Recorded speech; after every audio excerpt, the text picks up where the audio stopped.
Suivre la RFM, ça y est, on amorce le dernier virage de la campagne électorale. Plus que 6 jours avant le scrutin, le président sortant Macky Sall n'est plus très loin de la capitale, alors que les 4 autres candidats poursuivent leur tournée à l'intérieur du pays. Madické Niang et Ousmane Sonko ont lancé quelques pics à leur adversaire commun. L'un a même demandé à Macky Sall de se retirer pour incompétence. Tour d'horizon avec Kana Rocha dans Écho de campagne. Macky Sall provoque Idrissa Seck. Dans le fief de l'ancien Premier ministre, le candidat de la coalition Benno Bokk Yakaar affirme sans embâche que Thiès est tombé dans l'escarcelle de l'actuelle mouvance présidentielle. Thiès a trop souffert, dit le président sortant lors de son meeting à la promenade des Thiessois. Une fois réélu, il fera de la réhabilitation du chemin de fer une priorité. Ce lundi, son convoi redescend sur Dakar avec un meeting départemental prévu à Rufisque. Idrissa Seck lui a à son tour jeté des pics. À l'étape de Méré, le leader de la coalition Idy 2019 lance, je cite, « On ne peut pas construire un pays en négligeant sa jeunesse ». Mais Idrissa Seck a surtout fait sensation à Kébémer chez Abdoulaye Wade. Perdu de vue, le vieux Maïssa Ndiaye, un ancien cacique du Parti démocratique sénégalais, a refait surface et il a témoigné à Idrissa Seck son affection et son soutien pour la présidentielle. À Toubatoul, hier, Madické Niang s'en est aussi pris au président sortant. Maître pense que quelqu'un qui n'est pas capable de donner de l'eau à Dakar doit assumer son incompétence et partir. J'ai bien cité. Le candidat de la coalition Madické 2019 s'est encore expliqué sur les péripéties de son voyage en Italie et comment finalement il a réussi à embarquer. Damaberry Fame lâche Madické Niang à l'aéroport international Blaise Diagne. Mais au-delà, Madické Niang voulait se présenter aux Sénégalais de l'extérieur et il leur rappelait qu'il était lui-même un modou-modou. Dans son programme ce lundi, une caravane à Podor, puis un meeting à Saint-Louis. Il pourrait y croiser Ousmane Sonko et son convoi qui quitte Ourossogui en direction de la ville tricentenaire. Hier, son discours a été axé sur les enseignements de Thierno Souleymane Baal qu'il décrit comme une référence dans le combat de Pastef. Comme à Bignona, la semaine dernière, le candidat de la coalition, son coprésident, a réitéré son appel à la paix et à l'union du Sénégal. Mais il dénonce tout de même une justice à 2 vitesses. Touba accueille ce lundi le candidat Issa Sall. Il devrait rendre une visite de courtoisie au Khalife général des Mourides et tenir des meetings à Sadio et à Mbacké dans la soirée. À Louga hier, il s'est encore exprimé sur la situation de la diaspora sénégalaise. Le candidat du Parti de l'Unité et du Rassemblement promet de mettre un terme à la politique du médecin après la mort. En attendant de pouvoir joindre notre correspondant à Mbacké, Mohamed Jojo pour l'étape du jour, direction Saint-Louis. Et c'est pour la rubrique État-major. Sur place, Mohamed Nabissilla est allé à la rencontre de Mbaye Fall, assistant social à l'hôpital régional et militant du Parti de l'Unité et du Rassemblement. Ce quadragénaire dit vouloir faire de la politique autrement. Et il y a un préjugé qu'il tente de déconstruire. Tous les militants du PUR ne sont pas des moustarchidines et vice-versa. Mais s'il y a une chose qui lui colle à la peau, c'est son surnom, Mbaye Fall Hôpital. Portrait signé Mohamed Nabissilla. Assistant social à l'hôpital de Saint-Louis, le coordonnateur du PUR, Mbaye Fall, attache de la valeur à la pratique politique basée sur l'éthique et la paix. Pour la campagne électorale en faveur de son candidat Issa Sall, des congés sont pris. Ça, c'est pour dire que quand on appelle les gens à des valeurs, il faut d'abord s'investir dans ça. Moi, j'ai demandé des congés normaux pour vraiment battre campagne. Et je vais me reposer, mais je mets au service des Sénégalais parce que ce pays m'intéresse tellement. Et moi, je pense que c'est une continuité dans ce que nous faisons tous les jours. Pourquoi plus connu sous le nom de Mbaye Fall Hôpital, la modestie et la disponibilité y ont joué un rôle pour celui qui se veut modeste. Bon, peut-être il serait mieux à l'aise de définir peut-être ce terme. Moi, on ne peut pas, comme on dit ça à bout de faute. Peut-être une fois que vous aurez l'occasion, ils pourront vous dire. En tout cas, je suis dans ma 14e année et vraiment, j'habite Saint-Louis. Je fais de mon mieux pour sortir les populations de leurs difficultés en matière de santé.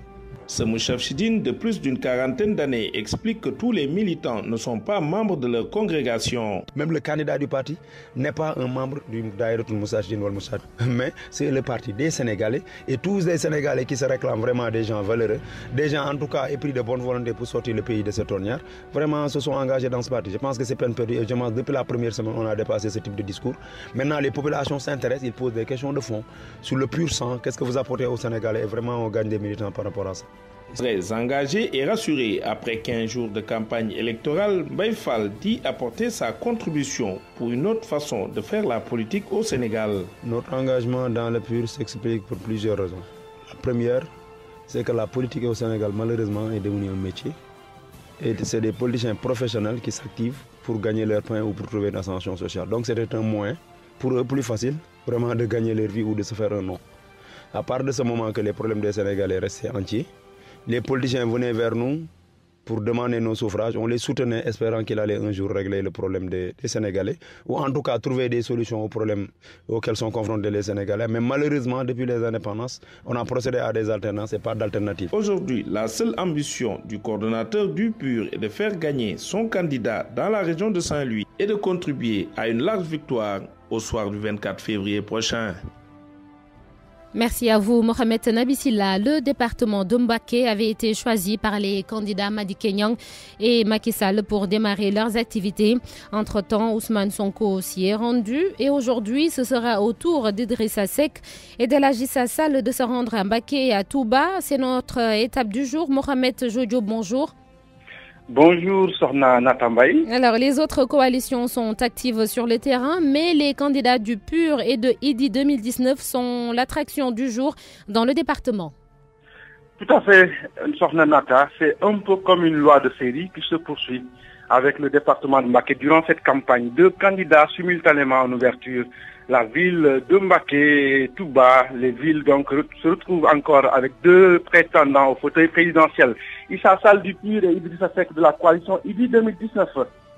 Le premier à son arrivée sera reçu par le khalife général des Mourides et d'autres dignitaires de Touba.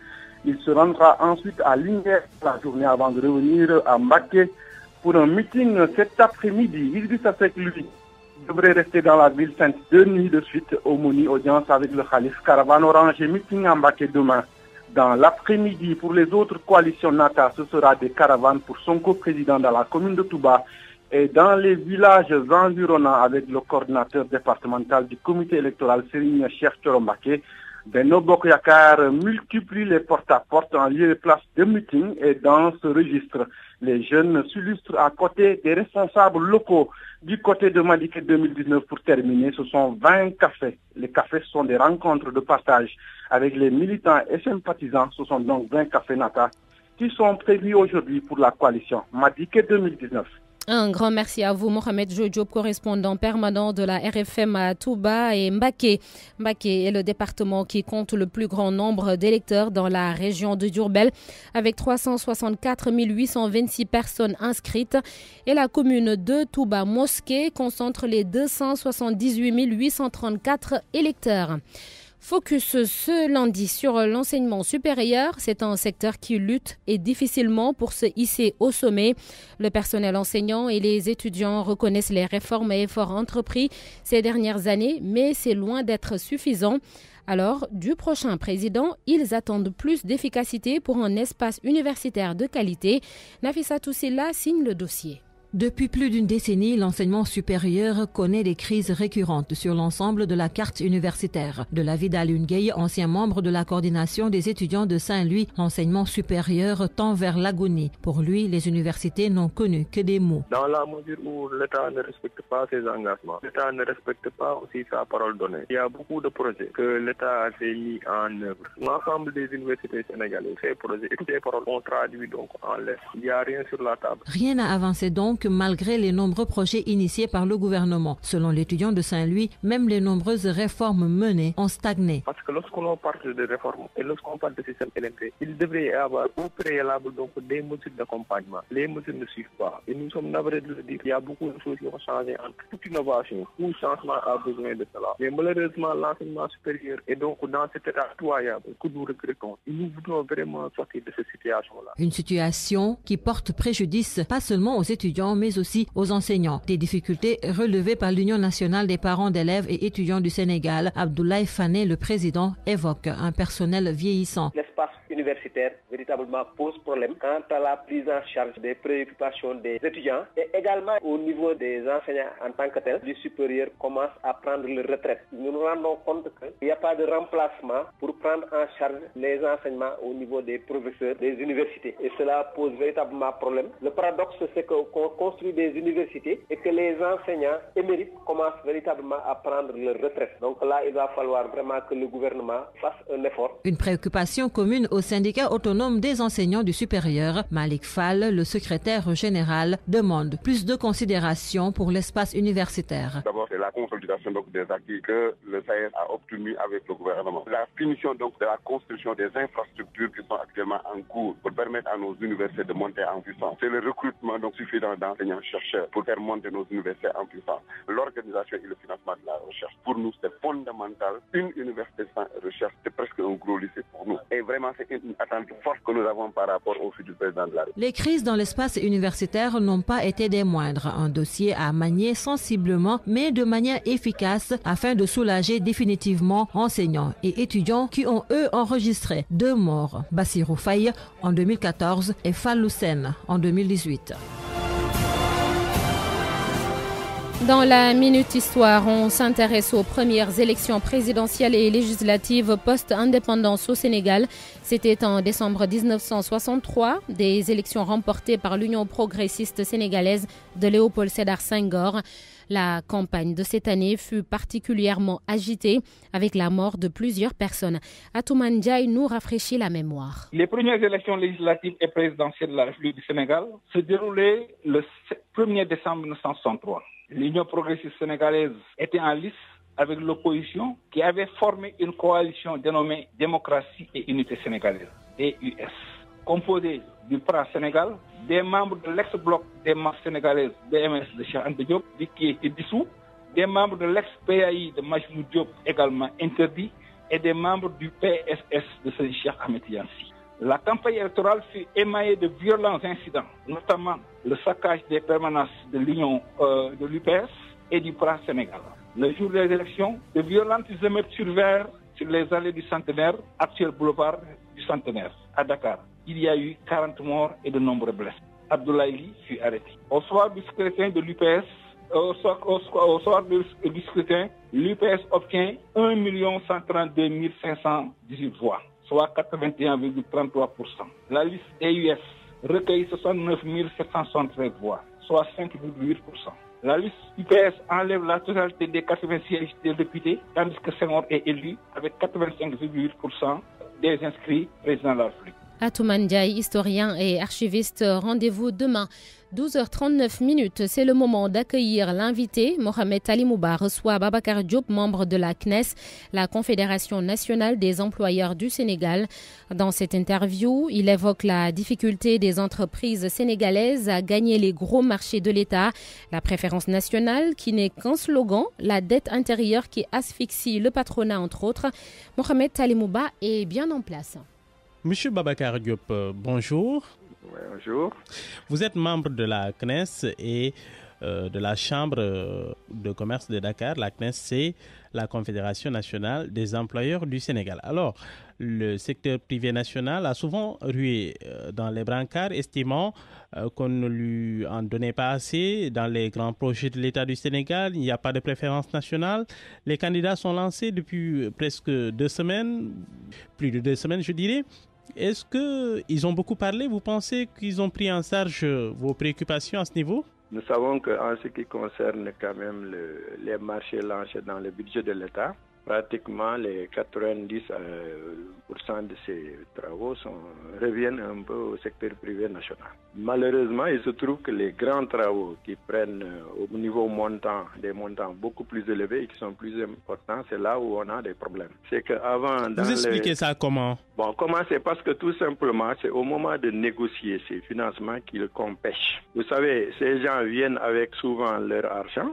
en disant, prenons le cas, je crois, de la Chine ou des Turcs, ils viennent en disant c'est les entreprises turques ou chinois qui font le travail. Mais c'est que tout le monde oublie, si c'est des prêts que les Sénégalais payent. Particulièrement, nous les opérateurs économiques, avec les impôts, c'est nous qui payons. Alors à partir de ce moment, c'est au mois de négocier qu'il faut dire qu'il faut obligatoirement que vous soyez avec 3-4 PME et que tant de pourcents des montants des travaux soient exécutés par ces gens. Mais à ce niveau-là, le président de la République dit qu'il a fait beaucoup d'efforts. Il y a quand même une part qui est réservée au secteur privé dans ce type de contrat. Non, il ne faut pas confondre entreprises du secteur privé et des ouvriers du Sénégal qui font le travail. Les ouvriers, c'est une chose. On les paye, ils s'en vont. Mais les entreprises demeurent et ce sont les entreprises qui recrutent. Donc ce sont ces entreprises-là qu'on doit intégrer dans le cadre des travaux pour que le transfert de technologie se fasse et que ces gens puissent demain exploiter à la place de ces gens qui ont fait le travail. Mais à ce niveau-là aussi, l'autre problème, est-ce que ce n'est pas à votre niveau? Est-ce que ce n'est pas parce que peut-être vous n'êtes pas suffisamment bien organisé pour pouvoir vous rassembler et avoir une force de frappe beaucoup plus intéressante? Bon, ça, là, je vous donne un peu raison. Vous savez, notre secteur privé est éparpillé. Il y a trop d'associations, on n'est pas unis, on n'est pas fort. Ça, il faut le reconnaître. Parce que si on était fort, il y a beaucoup de choses qui se passent, que nous subissons, qui ne se passeront pas. Et vous avez parlé tout à l'heure d'ailleurs de force de frappe et d'argent, mais on ne peut pas avoir de force de frappe. Si, quelque part, vous faites des travaux, on vous doit beaucoup d'argent, personne ne vous paye, l'État ne respecte pas les délais de paiement qui sont là, et en contrepartie, les impôts vous prennent tout ce que vous avez dans vos comptes, ferment vos comptes. On veut demain dire au secteur privé, vous devez être fort, avoir de l'argent et investir. Comment quelqu'un à qui vous devez près de 200, 300 millions, vous ne le payez pas. De l'autre côté, les impôts viennent faire des ATD sur son compte, prennent l'argent et s'en vont. Le monsieur n'est pas payé de là-bas, le peu qu'il avait, on l'a pris, et là, il se retrouve seul. Les banques ne veulent plus financer parce que le monsieur a atteint le plafond de son découvert. Il faut oser le dire. L'État nous donne des travaux, oui, mais l'État ne paye pas.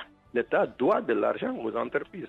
Mais l'autre problème à ce niveau-là aussi, c'est que des fois, vous ne respectez pas le délai, la spécification, il y a un problème de timing dans le respect des délais, la qualité des ouvrages aussi que l'on réceptionne. Monsieur Alimou, comment vous pouvez respecter des délais si on vous donne des travaux? Vous démarrez avec vos propres moyens. L'avance de démarrage qu'on doit vous donner ne vient qu'après 6 mois, même après les travaux. Les décomptes qu'on vous paye viennent 3 mois après les travaux. Et comment les autres font pour quand même honorer leur engagement et se faire payer après? Voilà, c'est très simple. Quand le Chinois, lui, il travaille, c'est un financement chinois. Et, il est payé par son pays, dans son compte là-bas, l'argent est mis dans son compte dans son pays. Et on lui envoie le peu d'argent qu'il a besoin pour payer des ouvriers sénégalais ici. Voilà la différence, aussi simple que ça. Pour les autres grandes entreprises du genre des Français ou ceci, ils sont cofassés, ils sont au niveau des multinationales, ils ont les maisons mères qui préfinancent, qui ont de l'argent. Bon, ce qu'il faut en tout cas, à mon avis, c'est au moment de négocier par exemple un grand projet, c'est de dire obligatoirement à l'entreprise que vous ne pouvez pas faire ce travail. Personne ne peut gagner le marché s'il n'est pas en groupement formel avec 2 ou 3 pays ou avec une entreprise sénégalaise. Je dis bien groupement. Quand on dit ça, cela veut dire que l'entreprise étrangère et l'autre ont fait un groupement et ils gagnent. Mais si on laisse les autres seulement venir, nous ne gagnerons pas. Monsieur Babacar Diop, je vous remercie. Merci. Je rappelle que vous êtes membre de la CNES. La CNES, c'est la Confédération nationale des employeurs du Sénégal et en même temps membre de la Chambre de commerce de Dakar. D'accord. Merci, je vous remercie.